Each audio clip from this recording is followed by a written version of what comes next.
This is not good. This is really interesting. The second largest crypto exchange in the world just got hacked. This is a multi-sig wallet. Let's talk about this, what the implications of this are. If you don't mind, hit subscribe, turn on the bell notification underneath the video so you can see future videos just like this. You know, I talk about having multiple exchanges to be able to trade crypto on. I think this is a good sign, a reminder to have multiple exchanges, because you never know when an exchange is going to have some kind of disruption. So, you know, there are links to Hotcoin, to BitUnix, to BTCC, to Blofin, CoinW, to WEEX. They all have different sign-up bonuses right now that you can get a hold of. But yeah, go sign up for a couple different ones so you have multiple places that you trade on, because you never know what's going to happen. Now, what am I talking about? Well, Bybit announced they detected an unauthorized activity involving one of their ETH cold wallets.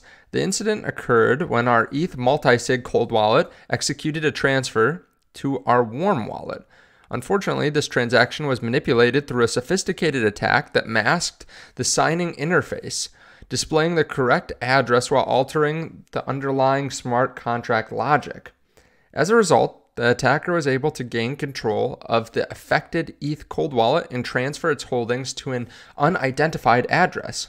Our security team, alongside leading blockchain forensic experts and partners, is actively investigating the incident. Any teams with expertise in blockchain analytic and fund recovery who can assist in tracing these assets are welcome to collaborate with us. We want to assure our users and partners that all our other Bybit cold wallets remain fully secure. All client funds are safe, and our operations continue as usual without disruption. Transparency and security remain our top priorities, and we will provide updates ASAP. Wow. Okay, this is $1.5 billion, $1.4 billion. You can see some of the tweets about it here. Arkham, 1 billion plus in outflows from Bybit, 1.4 billion in ETH and STETH outflows from Bybit.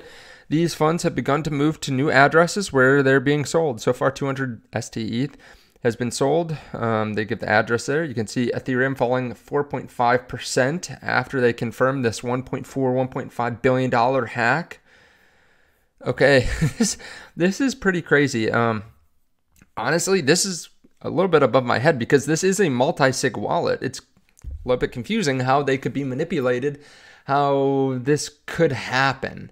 Right, multi-sig is supposed to be one of the most, if not the most secure way to hold your crypto, and yet a maybe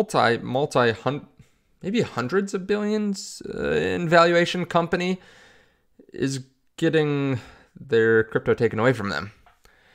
Keep in mind, this is the second largest crypto exchange in terms of volume, maybe close to the top, right? Binance leads the way. This is bigger than Coinbase. They do more volume than Coinbase. And what's Coinbase worth? Coinbase stock. Coinbase is worth about 64 billion. Yeah. This company is massive.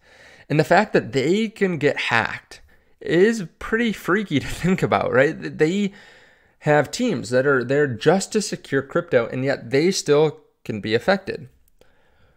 This is one of the crazy things about crypto that I think, a lot of people give investors flack if they use a Bitcoin ETF. But when you look at someone like BlackRock or someone like Fidelity, they most likely have much more secure crypto wallets than you have. They have spent a lot more time and money getting this perfect.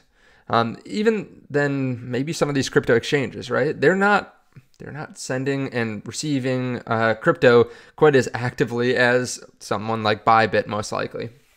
So this is a little bit stressful, for everyone that's watching this, saying, oh, if a $100 billion company that's been around for a very long time, that has teams of people to prevent this kind of thing, if they can get their crypto taken, maybe I can get my crypto taken. If you haven't spent a lot of time thinking about this, I would do that. I would spend a lot of time trying to think about how to best secure your crypto, because as time goes on, let's say Bitcoin goes up to $1 million.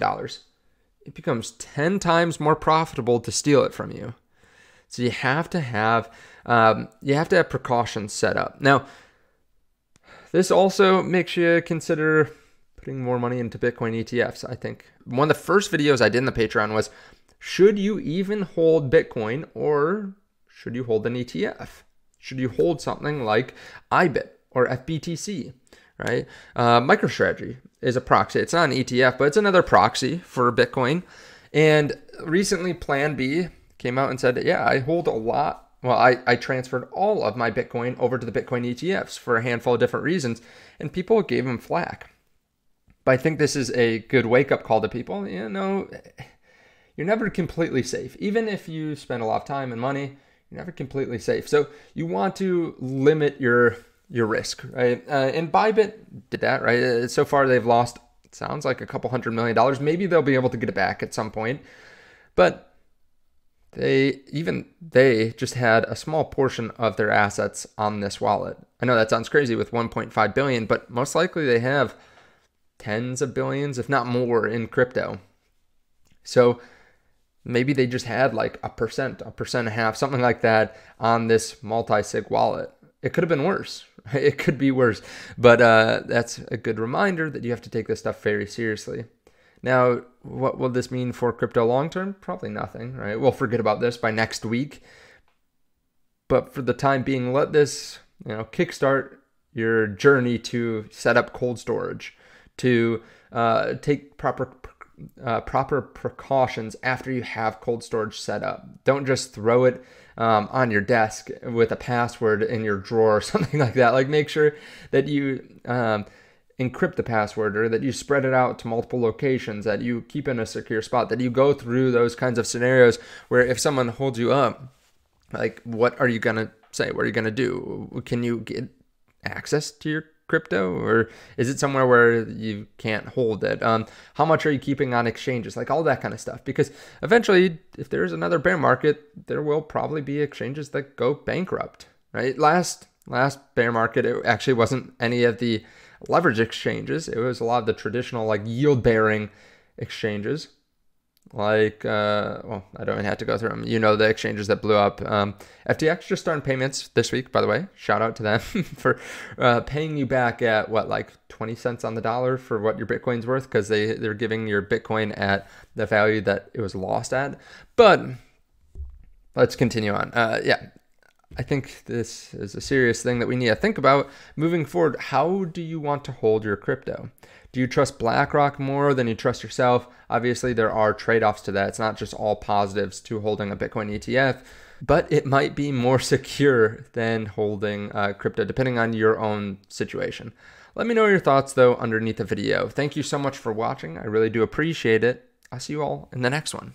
Again, there are links to exchanges down there. Just don't keep the majority of your bag on any exchange.